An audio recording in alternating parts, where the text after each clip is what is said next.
Paz do Senhor a todos vocês. Vamos abrir as nossas Bíblias em Romanos, capítulo 10, versículo 13. Hoje nós vamos meditar nos versículos 13 a 15, então acompanhe comigo a leitura e depois permaneça com a sua Bíblia aberta. Romanos 10, versículo 13 diz assim: Porque todo aquele que invocar o nome do Senhor será salvo. Como, porém, invocarão aquele em quem não creram? E como crerão naquele de quem nada ouviram? E como ouvirão, se não há quem pregue? E como pregarão, se não forem enviados?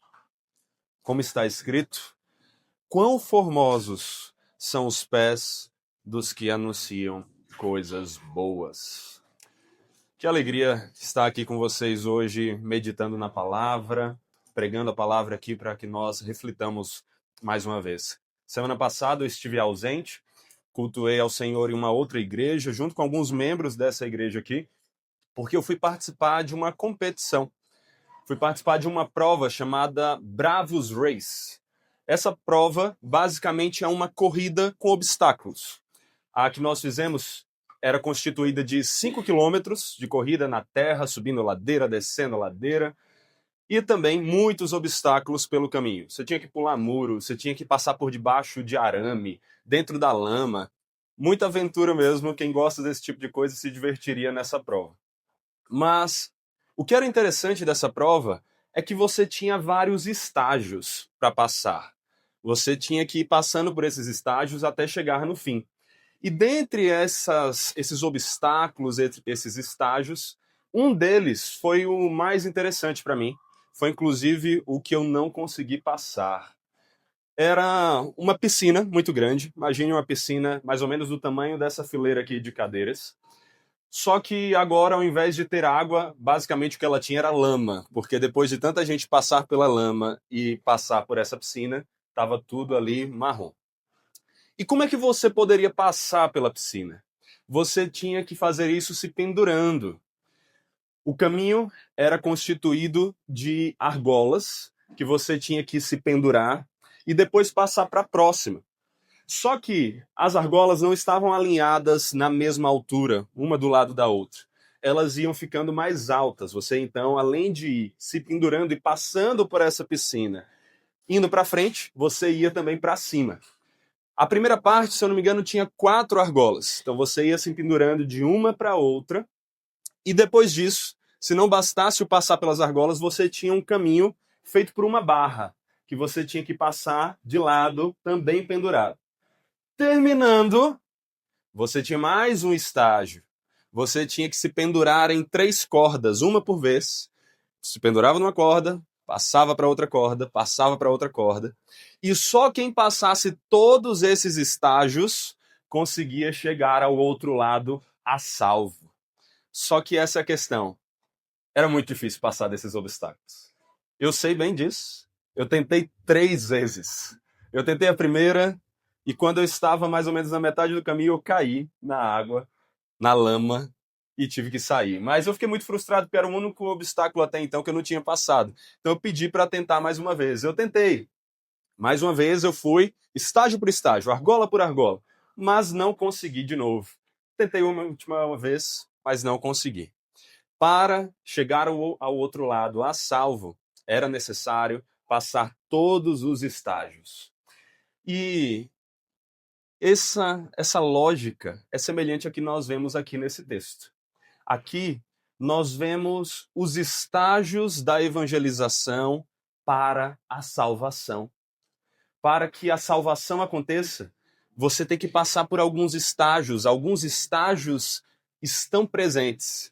E todos eles são necessários para que você chegue ao outro lado a salvo. É isso que nós vemos Paulo mostrar. Nesse texto, nos versículos 13 a 15 de Romanos 10, Paulo nos mostra os estágios em que, da evangelização, nós chegamos à salvação. Ele nos mostra 4 perguntas centrais para apresentar esses estágios.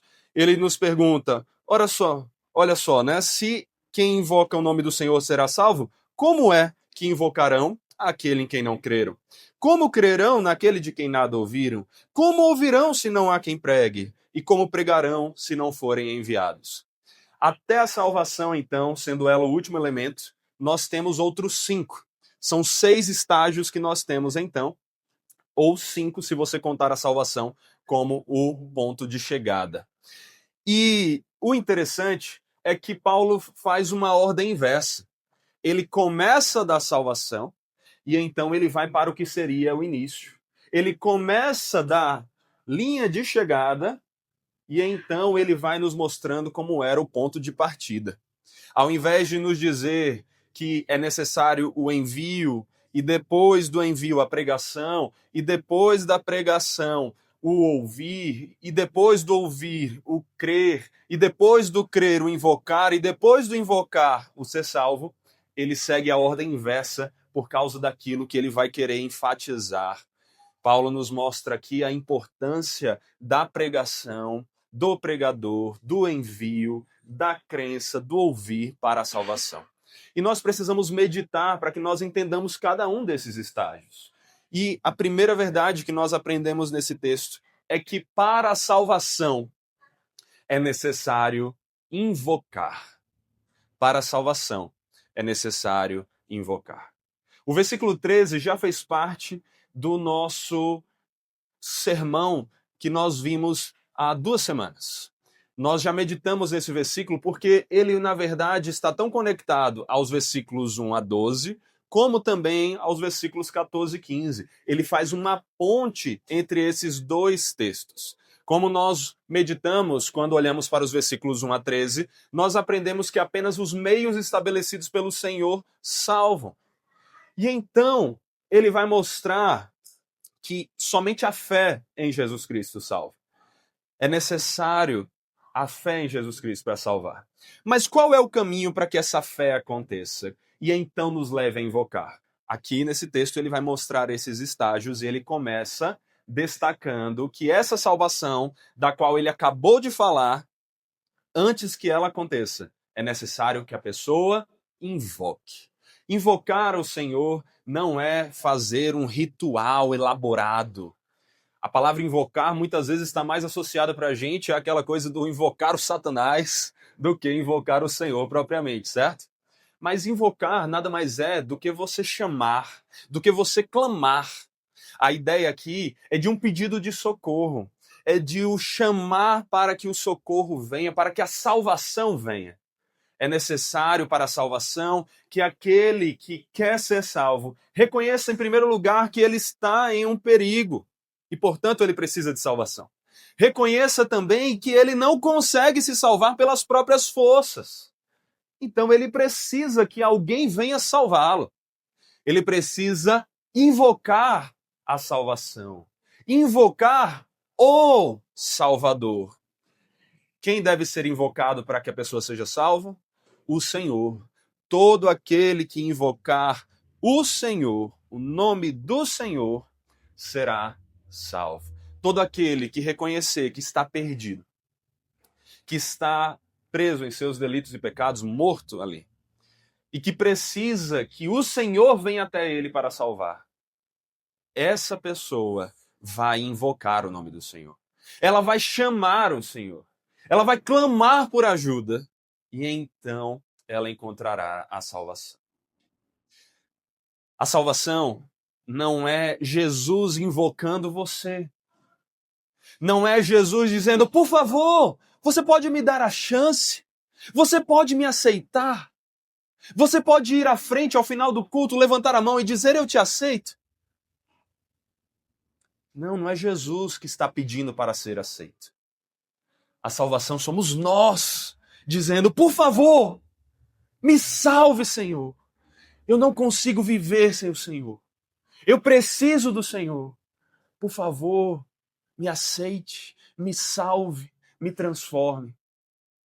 Quem grita somos nós. Gritamos ao reconhecer que existe alguém forte, que atravessou o caminho e que pode voltar para nos resgatar lá naquele lamaçal onde nós caímos. Nós precisamos chamar pelo resgate para sermos salvos.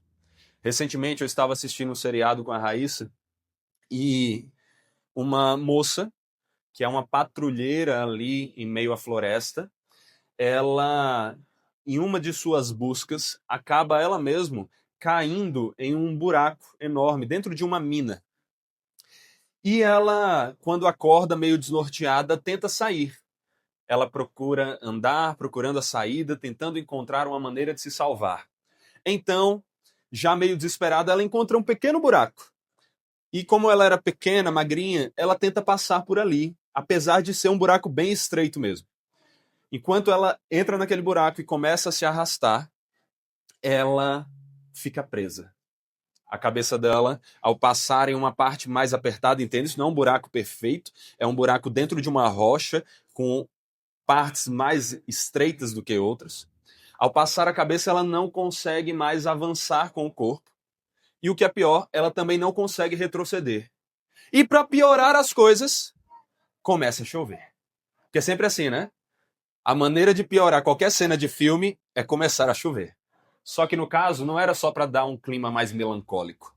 Como ela estava nesse buraco e a chuva começa a entrar, a água começa a subir e ela presa ali começa a perceber que vai se afogar. Depois de tentar se salvar de todas as maneiras, ela reconhece que não tem força para fazer isso. E o que lhe resta fazer? Socorro! Ela começa a gritar por ajuda. E gritar, e gritar, e gritar. Ela clama, ela invoca um Salvador. E eis que aparece alguém que estava procurando por ela, sem que ela nem soubesse que estava sendo procurada. Ouve os gritos dela, vai até ela e a salva. Ela percebeu que pelas próprias forças ela não conseguiria se salvar. Na verdade, pelas próprias forças, ela só conseguiu piorar ainda mais a situação dela. Foi somente quando ela reconheceu que era incapaz e chamou por ajuda que ela encontrou salvação. A nossa vida também é assim. Nós vemos pessoas tentando se salvar pelas próprias obras, pelas suas próprias religiões. Elas tentam fazer coisas boas para se provar justas. Mas a cada boa obra que fazem, fazem 10 ruins. A cada tentativa de ir mais para frente, vão para trás. A cada esforço para se salvar, mais se condenam. Porque nós não temos força para nos salvar sozinhos. O esforço próprio, como nós aprendemos no último sermão de Romanos, não salva. Qual é a única maneira de nos salvarmos? É invocar o verdadeiro Salvador. Para que a salvação aconteça, é necessário invocar. E não invocar qualquer coisa. Não invocar qualquer suposta deidade. Não clamar por qualquer tipo de ajuda. Mas chamar o nome do Senhor. O nome do Salvador. É quando nós reconhecemos que somos fracos e clamamos pelo Salvador que nós encontramos salvação. Por isso que o salmista diz: perto está o Senhor de todos que o invocam, de todos que o invocam em verdade. De todos que o invocam em verdade. São muitos que dizem chamar por Jesus. São muitos que, em meio ao culto, louvam supostamente a Deus, louvam ao Senhor, mas dizem Senhor, Senhor, enquanto não se aproximam dele, para que um dia o Senhor diga a eles: se afastem de mim, eu não os conheço. Não adianta você invocar o Senhor apenas em palavras. A invocação que salva é aquele que invoca em verdade. É necessário você não somente aprender que deveria chamar o Senhor para ser salvo, porque a sua família fez isso, porque você aprendeu que isso é o que a religião diz. É necessário que você mesmo reconheça que está em perigo, que você será condenado, que você não tem forças para sair da condenação e se salvar sozinho. E então, clame do fundo do seu coração, com todo o seu fôlego, e diga: Senhor, me salve. Me salve. Aquele que invocar será salvo. Para a salvação é necessário invocar. E você? Já invocou o Senhor? Já chamou o Senhor? Já pediu ao Senhor para que Ele seja o seu Salvador? Fez isso em verdade, reconhecendo quem é o Salvador e reconhecendo quem você é e como você precisa do Salvador? Porque só assim haverá salvação. Não há como você chegar do outro lado a salvo sem chamar pelo Salvador. É necessário invocar. É necessário invocar o Senhor. Mas a salvação que é alcançada pelo invocar necessita de um outro estágio anterior a isso. E essa é a segunda verdade que nós aprendemos no nosso texto. Que para invocar é necessário crer. Como, porém, invocarão aquele em quem não creram? Como, porém? Às vezes, a gente ouve pessoas pregar o evangelho dizendo: olha, Jesus salva.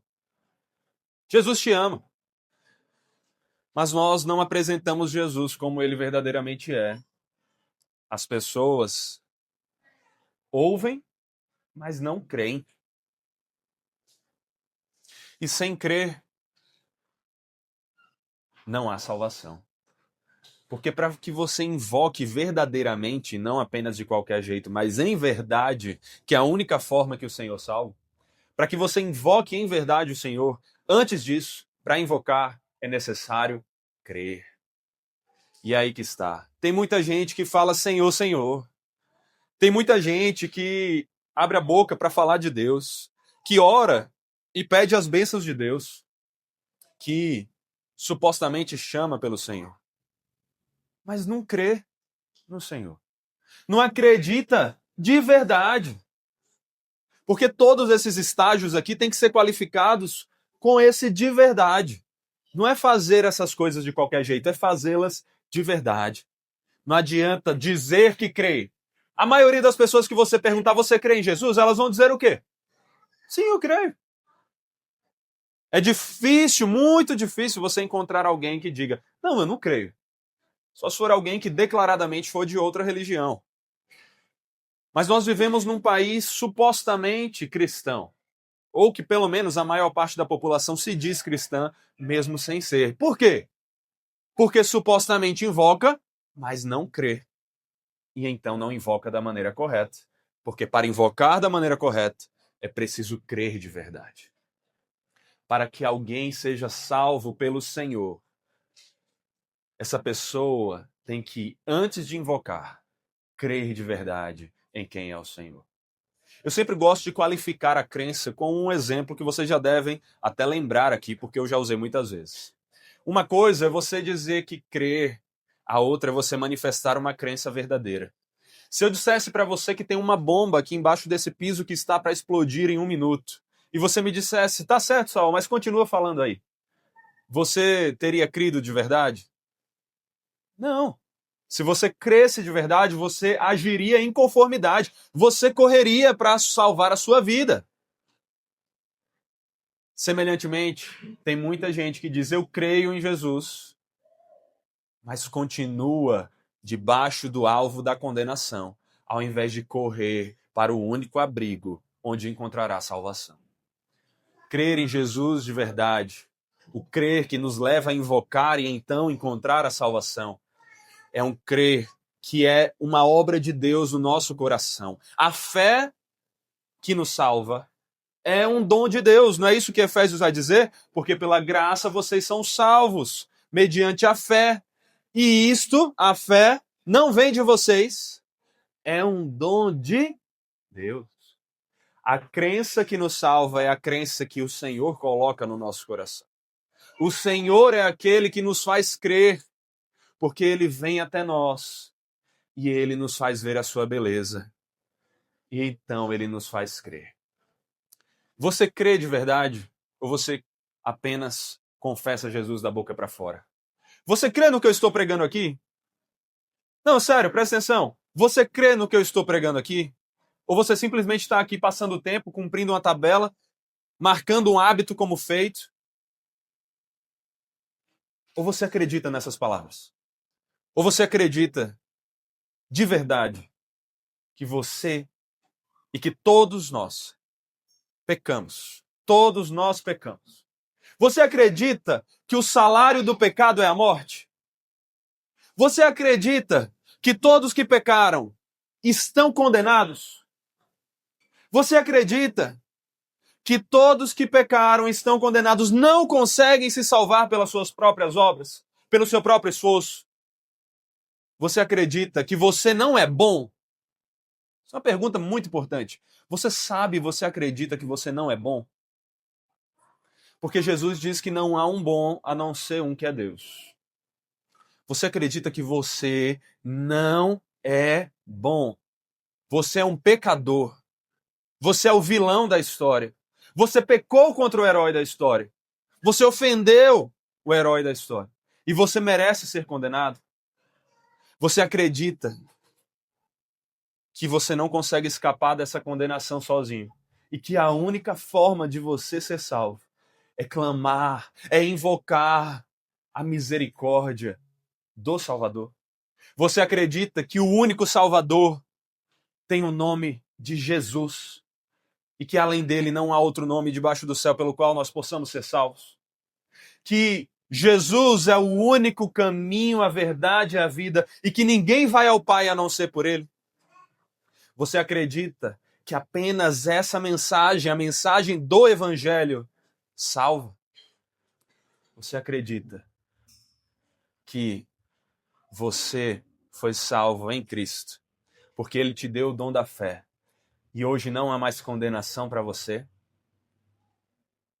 Porque isso é algo que você deve se certificar de que crê e crê de verdade. Porque para que você alcance o outro lado a salvo, para que você seja salvo, você tem que se certificar de que crê no Evangelho, no nome de Jesus, que você crê nele como seu Salvador. Mas perceba, é todo aquele que invocar o Salvador será salvo? É todo aquele que invocar o nome do Senhor será salvo. Porque somente aqueles que veem Jesus não apenas como um Salvador, mas também como um Senhor, são salvos. Você crê nisso de verdade? O que a sua vida tem manifestado e provado sobre isso? Você crê que a Bíblia é a palavra de Deus e tem meditado nela constantemente? Porque se você nunca medita nela, isso talvez seja uma prova muito forte de que você não crê. Você acredita que Deus ouve as suas orações e, portanto, ora a Ele constantemente? Porque se você não tem uma vida de oração, ora 1, 2 minutinhos no dia, isso provavelmente significa que você não crê que Deus te ouve nas orações. Você acredita que você precisa de Jesus e que Ele está ao seu alcance pela fé que Ele mesmo nos dá? Certifique-se disso, porque é somente aquele que crê que será salvo. Creia no Senhor Jesus e você será salvo. É isso que os apóstolos disseram. É isso que o próprio Jesus nos diz. Na verdade, quando nós olhamos para a Escritura, nós vemos Hebreus dizer, de fato, sem fé é impossível agradar a Deus. Porque é necessário que aquele que se aproxima de Deus creia que Ele existe e que recompensa os que o buscam. Você tem a fé que vai te aproximar de Deus? A fé que te faz crer nesse Deus e que esse Deus é gracioso para com aqueles que se aproximam dele com fé? Certifique-se disso. E se você tem essa certeza, se alegre, porque você está no caminho da salvação. Você tem o que é necessário para invocar, e aquele que crê e invocar, esse será salvo. Agora você percebe, para crer é necessário uma outra coisa. E é aqui que nós chegamos à terceira lição desse texto. Para crer é necessário conhecer. O texto diz: e como crerão naquele de quem nada ouviram? Você precisa ouvir, você precisa conhecer, para que então você creia. Você não tem como crer em algo que você não conhece. Como é que você saberá no que está crendo? Não dá para crer no que nós não sabemos o que é, no que nós não conhecemos, naquilo de que nada ouvimos. É necessário, antes de crer, conhecer qual é o objeto da nossa crença. É por isso que quando nós vamos falar da fé salvífica, nós destacamos que ela é uma fé num conteúdo específico. Ela é uma fé no Evangelho, na mensagem de Deus para a salvação. Não é uma fé em qualquer coisa. Não é aquele que crê em algo, invoca algo que é salvo por algo. É aquele que conhece o que é a verdade que é salvo. Porque como Jesus mesmo diz, e conhecereis a verdade, e a verdade vos libertará. É necessário conhecer para crer. E não é um conhecimento meramente teórico, é um conhecimento relacional. É o tanto o saber o que eu tenho que crer, como o confiar no que eu tenho que crer. Quando nós vemos pessoas dizendo que amam a Deus, que amam a Jesus, é muito comum nós se colocarmos perguntas ali para elas sobre, tá, mas me diga, descreva, quem é Deus? Me relate, quem é Jesus? Pregue para mim o evangelho. A pessoa diz, não, eu não sei. Peraí, como é que você se diz salvo por algo que você não conhece o suficiente para contar? Se você diz, eu fui salvo, mas você não sabe dizer o que é o evangelho, como é que você foi salvo? Porque para crer é necessário conhecer. É necessário conhecer. A salvação exige o conhecimento. E isso é assim para diversas coisas, não é só para a fé. Para que nós sejamos salvos, nós temos que conhecer. Ao longo da história, nós vemos diversas doenças que mataram muitas pessoas. Enquanto que a cura estava ali ao seu lado, ao alcance dessas pessoas. E o problema era, sabe o quê? Essas pessoas não conheciam a cura, elas não conheciam a salvação que estava ao seu alcance. Quando nós vemos, por exemplo, a taxa, certo, de mortes entre mães que estavam ali dando à luz e seus filhos também. Foi descoberto depois que uma das principais causas era algo muito simples. Os médicos que iam fazer as cirurgias para ajudar as mães a ter os seus filhos não lavavam bem as suas mãos depois de outros procedimentos que faziam. Muitas vezes, inclusive, médicos iriam ajudar as mães a ter os filhos após terem feito uma autópsia de alguém que tinha morrido. E aí o que é que eles faziam? Eles traziam todas as doenças, as bactérias, os vírus daquela pessoa morta para aquela que estava dando à luz a uma vida. E o que acontecia? Mães morriam, bebês morriam.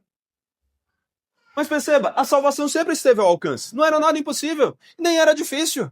O problema é que as pessoas não conheciam. Elas não sabiam que era necessário. Uma outra doença que matou muitas pessoas tem a ver com marinheiros. Houve uma época que muitos marinheiros, ao passar meses no mar, morriam porque eles começavam a se sentir fracos. Depois, eles começavam a sentir os seus dentes apodrecerem, as gengivas apodrecerem, os dentes amolecerem. Eles sentiam os seus ossos mais frágeis e muitas vezes eles acabavam morrendo. Sabe por quê? Porque o corpo estava em falta de vitamina C. E sem vitamina C, o corpo não tem força para manter o colágeno e a saúde. E sem isso, o corpo ia padecendo aos poucos até que morria. Olha só, tudo que os marinheiros precisavam era o quê? De um suquinho de laranja. Era de uma laranja, um limão. Era de vitamina C. Eles não sabiam disso e por isso muitos morriam. De novo, mais um exemplo, e nós poderíamos passar o dia inteiro aqui contando, de exemplos de pessoas que morreram, que não encontraram salvação, simplesmente porque não conheceram aquilo que poderia salvá-las. E é assim também em relação ao Evangelho. Hoje em dia, tem muitas pessoas que dizem conhecer a Jesus, que dizem conhecer o Evangelho, mas nunca abriram a Bíblia para ler. Nunca leram a Bíblia de ponta a ponta. Não conhecem o que é que Romanos diz, o que é que Mateus fala. Você pergunta, me diga aí o que é o Evangelho. A pessoa vai dizer, não, é o livro que Mateus escreveu. Mas peraí, eu estou falando o Evangelho, mensagem, a pessoa já confunde as coisas. As pessoas não conhecem, porque não leem, não buscam, não ouvem as pregações, não prestam atenção. Vêm para o culto e o que é que fazem no meio da pregação? Dormem, ficam divagando, mexem no celular, não prestam atenção. Como é que vai conhecer para encontrar o conhecimento que salva? Jesus diz: conhecereis a verdade para que ela liberte. É necessário conhecer. Inclusive, é algo importante você entender. Muita gente pergunta, mas só, e aquelas pessoas que nunca ouviram o evangelho, e os índios que viveram no Brasil antes dos missionários virem para cá pregar o evangelho, eles foram salvos? Está aqui. É necessário conhecer para crer. É necessário crer para invocar. E é só aquele que invoca o nome do Senhor, não é qualquer um, mas do Senhor que é salvo. Não, não tem salvação para aqueles que não conheceram. É necessário conhecer essa mensagem para que haja salvação. É por isso que não é dizer, tanto faz a sua religião. Não é assim. É necessário conhecer a mensagem específica do Evangelho para que haja salvação. Muçulmanos não serão salvos. Budistas não serão salvos. Espíritas não serão salvos. Pessoas de várias outras religiões não serão salvos se não conhecerem a mensagem verdadeira do Evangelho. É necessário conhecer. E aí nós vemos uma outra coisa importantíssima, que é a quarta lição desse texto. Para conhecer, é necessário que alguém pregue. É necessário que alguém pregue. Para que os índios conhecessem, os missionários tinham que ir. Para que pessoas de povos não alcançados, que até hoje não sabem quem é Jesus, sejam salvos, você tem que deixar de ficar maratonando no Netflix, aprender mais sobre o Evangelho, pregar o Evangelho para as pessoas à sua volta, pensar inclusive em você mesmo ir, ou então se envolver mais com a obra e pregar o Evangelho para que Deus levante outras pessoas, para que essas pessoas preguem e então as pessoas conheçam, conhecendo, creiam, crendo, invoquem e invocando sejam salvos. É necessário que alguém pregue. Sem a pregação, não vai ter salvação. Mesmo que o conhecimento para a salvação esteja ali presente, se ninguém levar esse conhecimento para a pessoa, como é que ela vai saber que é aquilo que ela precisa para ser salva? Para que ela conheça, ela precisa que alguém anuncie. Um ótimo filme que você pode assistir no Amazon Prime, 1917, filme de guerra, sobre a Primeira Guerra. Ele mostra a história de dois soldados que recebem uma missão urgente. O que é que esses soldados têm que fazer? Eles têm que correr, são soldados britânicos, e eles têm que correr para a base onde os outros soldados britânicos estão, um batalhão com cerca de 1.600 pessoas, 1.600 soldados.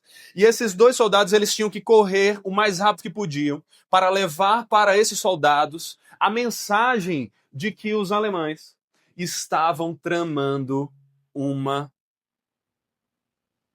trapaça ali. Eles estavam usando de táticas para enganá-los. Por quê? No filme você vai ver que os britânicos acham que os alemães recuaram. E então que eles podem agora ir e atacá-los. Mas o que acontece? Os alemães só fingiram que recuaram, eles estão ali preparados em uma outra base, cheios de metralhadora, pronto para que, no momento que os britânicos avançarem, eles exterminem o exército britânico. Os britânicos desse batalhão não sabem disso. Um general soube, falou para esses dois soldados, e agora eles têm que correr para levar essa mensagem. E o filme vai desenvolver mostrando como é que eles vão fazer para chegar lá. Inclusive, no caminho, um deles morre. E o outro, sofrendo com muito esforço, consegue chegar. Mas perceba, não era algo simples. Se os britânicos, se o batalhão ali soubesse que aquilo ali era, na verdade, uma artimanha dos alemães para conseguir exterminá-los, eles teriam a salvação deles, eles não avançariam e estaria resolvido, certo? Mas eles não sabiam. Por quê? Porque era necessário que alguém levasse a mensagem. Ali não estava funcionando o telefone, não tinha o WhatsApp, não dava para fazer uma videochamada, nem mesmo nenhuma comunicação estava chegando. Os soldados tinham que ir e anunciar. Eles eram enviados para anunciar. E eles fizeram isso, inclusive arriscando suas próprias vidas.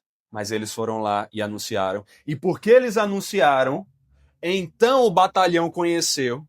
Conhecendo, depois de algum momento de tensão ali, eles creram que aquilo era verdade, cessaram o ataque e então houve salvação. É necessário que alguém pregue. Tem pessoas morrendo sem ouvir o evangelho. Sim. Mas sabe por quê? Porque eu e você temos pregado pouco. Tem pessoas na sua família que podem morrer sem ouvir o evangelho. E eu não estou falando só de idosos, tá? Estou falando dos mais novos, que a gente não sabe qual é o momento da morte de ninguém. Pessoas da sua família que podem morrer sem salvação porque você não pregou. Para que alguém conheça, creia, invoque e seja salvo, é necessário que pessoas preguem. É necessário que pessoas preguem. 1 Coríntios diz, visto que na sabedoria de Deus, o mundo não o conheceu por sua própria sabedoria, Deus achou por bem salvar os que creem por meio da loucura da pregação. Sim, é bem verdade. Quando nós pregamos e falamos sobre inferno para pessoas secularizadas que relativizam toda a verdade, parece que nós estamos loucos, não é? As pessoas olham para nós como se nós fôssemos loucos, como se a nossa mensagem não fizesse sentido, como se ela fosse conto de fadas. E isso muitas vezes nos freia. Freia alguns porque eles ficam com vergonha de parecerem tolos, de parecerem loucos. E, por isso, eles não pregam. Mas é por isso que tem pessoas morrendo. Porque tem poucas pessoas pregando. Poucas pessoas anunciando. Porque não entendem que sim, a mensagem da salvação é loucura. Mas é uma loucura para os que se acham sábios. No fim, ela é a única verdade, a única que salva. E loucos estão aqueles que acham que podem se salvar sem ela. É necessário que você pregue. É necessário que nós preguemos. É necessário que muitos preguem o evangelho. Para que então, ouvindo essa mensagem, as pessoas conheçam, creiam, invoquem e sejam salvos. Foi assim com você. Você precisou de alguém pregando. Você precisou que a mensagem chegasse para você. Eu não sei como é que a pregação chegou para você. Nos dias de hoje, pode ter sido na internet, assistindo um vídeo no YouTube. Pode ter sido alguém da sua família que falou sobre isso. Pode ter sido em um culto. Pode ter sido lendo a Bíblia. A Bíblia prega para nós. Mas foi necessário que a mensagem fosse anunciada a você, que a mensagem chegasse até você. E então você encontrou salvação. Agora, como é que pode você ter ouvido essa mensagem de salvação e não ter pregado para outros? Tem um acontecimento que nós vemos na narrativa histórica no Antigo Testamento, em que alguns mendigos ali se veem do lado de fora de Jerusalém e Eles não puderam entrar na terra porque a terra estava sendo cercada por outros exércitos. Então, o povo temeu o acesso deles, não os deixou entrar. Só que teve um momento que aqueles homens se levantaram e disseram: se a gente ficar aqui na frente da porta, a gente vai morrer do mesmo jeito. Então vamos nos render, vamos até os inimigos e vamos ver se nós encontramos neles misericórdia. E eles vão até os inimigos. Acontece que eles não encontram misericórdia dos inimigos. Na verdade, eles não encontram nem os inimigos. Deus agiu tão poderosamente que os inimigos foram derrotados por uns pelos outros e fugiram. E o que aqueles mendigos encontram ali são despojos, comida, roupa, proteção. E eles começam então com alegria a se alimentar e a pegar aquelas roupas e pegar dos despojos. Até que um deles diz assim: nós não fazemos bem. Se esperarmos até a luz da manhã, seremos tidos por culpados. Agora, pois, vamos e anunciemos a casa do rei. Ele percebe que eles encontraram ali a salvação para eles. Mas se eles guardassem para si e não fossem contar para o restante do seu povo, eles não estariam fazendo bem. Os mendigos que encontraram aquela salvação, aquele alimento, precisavam levar isso para os outros que também estavam padecendo. E nós somos como esses mendigos.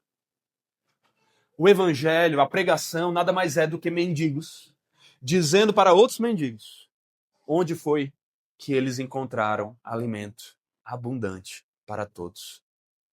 Você que não merecia ter aquele alimento e foi encontrado por ele, não deve guardá-lo apenas para si. Nem precisa e nem deve, porque tem de sobra e você tem que levar essa mensagem para que outros também venham se alimentar da água que tira a sede, do pão que sacia a fome, de Jesus Cristo, aquele que nos satisfaz de verdade. É necessário que nós preguemos. E sabe por que você deve pregar? Porque para pregar, e essa é a quinta e última verdade que nós vemos nesse texto, para pregar é necessário que sejam enviados. É necessário que sejam enviados. E o que acontece? Como pregarão se não forem enviados? Como está escrito, quão formosos são os pés dos que anunciam coisas boas. Não dá para pregar sem o envio. Aqueles 2 soldados de 1917 que levaram a notícia fizeram isso porque foram enviados. Eles foram enviados para levar aquela mensagem, para levar a salvação. Nós, quando falamos do evangelho, vemos também que os pregadores foram enviados. Ninguém precisa de um chamado espetacular acontecendo ainda. Já houve o envio. Deus já enviou o seu povo para pregar o evangelho. Nós vemos lá em Mateus a grande comissão, Jesus se aproximando dos discípulos e dizendo: toda autoridade me foi dada no céu e na terra. Portanto, vão e façam discípulos de todas as nações, batizando-os em nome do Pai, do Filho e do Espírito Santo, ensinando-os a guardar todas as coisas que tenho ordenado a vocês. Eis que estou com vocês todos os dias, até o fim dos tempos. Você é um discípulo? Se você é um discípulo, você também já foi enviado. Você tem que pregar. O Senhor está chamando o seu povo. Nós vemos em Isaías 6:8 o Senhor dizendo: a quem enviarei? Quem há de ir por nós? E nós vemos Isaías dizendo: eis-me aqui, envia-me a mim. É assim que você deveria fazer. Senhor, eis-me aqui, envia-me. E o Senhor, ao ouvir essas palavras suas, vai dizer: pode ir, meu filho, eu já enviei. Vá e pregue o evangelho, porque se você é um discípulo, você é um discipulador, você tem que fazer discípulos. Se você foi salvo, você é alguém que tem que levar a mensagem de salvação. Você tem que pregar, não sou só eu que tenho que pregar. Nós não estamos falando de uma pregação de púlpito aqui simplesmente. Estamos falando do pregar, do falar do evangelho no dia a dia. Para aqueles seus amigos, para a sua família, para as pessoas do seu trabalho, pessoas de outras religiões. Todas as pessoas. Você foi enviado. Você tem que pregar. Você pregando, as pessoas conhecerão. As pessoas conhecendo e Deus agindo no coração delas, elas crerão. Ao crerem, com fé e arrependidos, elas invocarão, clamarão pelo Salvador. E o Salvador está de braços abertos para salvar todos aqueles que o invocam. Porque esse é o Evangelho. Quão formosos são os pés dos que anunciam coisas boas. Essa aqui é uma mensagem que nós vemos em Isaías. De um mensageiro que vem anunciar que o cativeiro acabou, o cativeiro babilônico, o cativeiro que os israelitas estiveram. Mas agora, Paulo pega essa mensagem e ele expande. Porque essa mensagem não é apenas para os que estiveram cativos naquela época, debaixo de um governo específico. Ela é para todos que foram feitos cativos, escravos do pecado, porque, como Jesus mesmo diz, todo que comete pecado é escravo do pecado. Mas todos aqueles que ouvem a mensagem de salvação, que é levada pelos formosos pés dos pregadores, pés que estão cheios de terra, de tanto esforço e corrida para levar a mensagem, mas que são belos porque anunciam coisas maravilhosas. Todos que ouvem essa mensagem encontram salvação ao crerem e invocar. Portanto, anunciem. A palavra anunciar aqui é evangelizar. Você sabia disso? É evangelizar. Evangelize as coisas boas. Anuncie as boas notícias. Você tem a notícia mais maravilhosa para dizer a alguém. Não é chegar e dizer para alguém, você ganhou na Mega Sena. Não é chegar e dizer a alguém que está com câncer terminal, você está curado. É chegar e dizer para aqueles que estão debaixo de uma condenação eterna: ei, em Jesus, você será salvo. Pregue essa mensagem. Anuncie essa mensagem. E então as pessoas serão salvas. Eu falei para vocês que Paulo mostra aqui esses estágios da evangelização à salvação, mas ele faz na ordem inversa. Ele começa com a salvação e então ele vai até o início dela, que é o envio. Mas por que ele faz isso? Porque o que ele quer destacar aqui agora não é mais a mensagem de salvação em si. Ele já fez isso nos versículos anteriores que nós já meditamos. O que ele quer enfatizar agora é a importância de você cumprir o chamado que você recebeu, o envio que lhe foi dado e você pregar. Paulo quer lembrar que você tem que pregar para que outros sejam alcançados. No primeiro momento, quando ele fala sempre desse eles aqui, né? Como ouvirão, eles ouvirão, quem é eles? Primeiro momento são os israelitas. É deles que ele está falando no contexto anterior e no seguinte. Mas é muito mais do que os israelitas. Essa é a ordem de salvação para todos. É o estágio, o fluxo de salvação para todos. Foi para você e será para aqueles que você também pregar. Por isso, se você ama a Deus sobre todas as coisas, o obedeça e pregue como ele mandou. E se você ama o seu próximo como você ama a si mesmo, pregue esse evangelho, porque é assim que você vai demonstrar amor. Não é deixando a pessoa acreditar no que ela quer, não é a pessoa fazer o que ela quer, que vai ser uma demonstração de amor por sua parte. Mas se você ama a Deus e ao próximo, o seu chamado é esse. Essa é sua missão. Essa não é só a minha missão. Essa é a sua, essa é a nossa, é de todos os cristãos. Ser um missionário não é algo para um grupo seleto de pessoas que agora não trabalham mais com outras coisas e só pregam o evangelho. Ser um missionário é uma ordem para todo cristão. É uma coisa que nós não poderemos fazer no céu. Não dá para pregar para Paulo, não dá para pregar para Jesus. Aqui você fica porque você tem um chamado. E qual é o seu chamado? Você foi chamado e enviado para pregar. Então, se você tem essa missão, como um bom soldado, se capacite para executá-la da melhor maneira. Aprenda mais do Evangelho.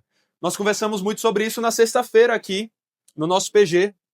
que muitas pessoas, inclusive, poderiam ter vindo, mas não vieram porque não priorizaram. Priorize o se capacitar para que então você pregue esse evangelho. Porque muitos vão me dizer aqui, mas Saul, é verdade, tem que pregar, mas é porque eu não sei, Saul. Não sabe porque não consegue, não vai atrás de aprender? Como é que vai aprender? É necessário conhecer para que seja salvo e também para pregar. Então, valorize o culto. Não chegue atrasado. Não falte o culto. Valorize a Bíblia. Leia diariamente. Leia de ponta a ponta. Siga plano de leitura. Leia a Bíblia com constância. Estude. Não leia de qualquer jeito. Ore. Valorize as atividades da igreja. Não perca os PGs. Não é algo aleatório. Tem um porquê. A gente repete e vai continuar repetindo porque Deus nos chamou para isso. Mas cadê vocês? A mensagem que nós temos que pregar exige que nós nos capacitemos para isso. Então priorize o seu chamado. Seu chamado não é o trabalho do seu dia a dia, não, Saul. Mas é porque eu tinha trabalho no outro dia, eu tinha que descansar para o meu trabalho. Quem disse que essa é a sua prioridade? Ah, Saul, mas você não entende, o meu trabalho me dá meu sustento. Não. Quem te dá teu sustento é Deus. O que você tem que fazer é priorizar o reino dele e a justiça dele. E o resto, ele acrescenta, ele cuida. A sua missão, aquilo que você nunca pode negociar. Não importa se você está cansado, não importa se você tem outros compromissos. É crescer no conhecimento dessa mensagem. Para que você pregue essa mensagem, pessoas conheçam essa mensagem, creiam nessa mensagem, invoquem por causa dessa mensagem. E naquele que é o alvo dessa mensagem, o centro dela, o centro do evangelho, em Jesus Cristo, todo joelho se dobre e encontre salvação e adore aquele nome, o único nome que pode e nos dá essa salvação. Então pregue, se capacite, priorize, busque, leia, estude, viva o evangelho, porque se você foi alcançado por essa mensagem, ela é a prioridade da sua vida. E é isso que você tem que fazer. Oremos. Senhor, nós te louvamos porque a mensagem do evangelho nos foi pregada. Nós conhecemos essa mensagem. Nós cremos nessa mensagem. Nós invocamos o teu nome e no teu nome encontramos salvação. Mas nós sabemos que isso não é apenas algo para nós, é também para que nós levemos a outros. Que, portanto, nos alegremos porque essa mensagem nos alcançou, mas que nós lembremos que nós também fomos enviados. Nos capacitemos para isso e preguemos esse evangelho para que todo joelho se dobre e declare que só Jesus Cristo é o Senhor. Senhor, faça o teu nome ser glorificado. Nos dê zelo e amor por ver o teu nome glorificado. Que nós não sejamos preguiçosos e que nós nos esforcemos para anunciar a mensagem, querendo, Pai, que o nosso Salvador e nosso Senhor seja o Salvador e Senhor também de outros. Pai Santo, não nos deixe faltar com o nosso compromisso, a nossa responsabilidade, o nosso dever. Que o Senhor avive o coração de todos aqui. Que todos aqui que têm criado desculpas para não ter uma vida de leitura da Bíblia, de oração, de livros de teologia, desculpas para estar nas atividades da igreja, que não têm priorizado isso e têm priorizado outras coisas, que acordem para qual é a verdadeira missão de cada um de nós. Entendam que essa igreja não é de uma pessoa, mas é de todos os teus servos. E que assim todos nós cumpramos a nossa missão alegres, porque o nosso Salvador vai conosco. Ele nos capacita e é a mensagem dele que trará salvação. Em nome de Jesus, o nome que nos dá salvação, que nós pedimos e agradecemos. Amém.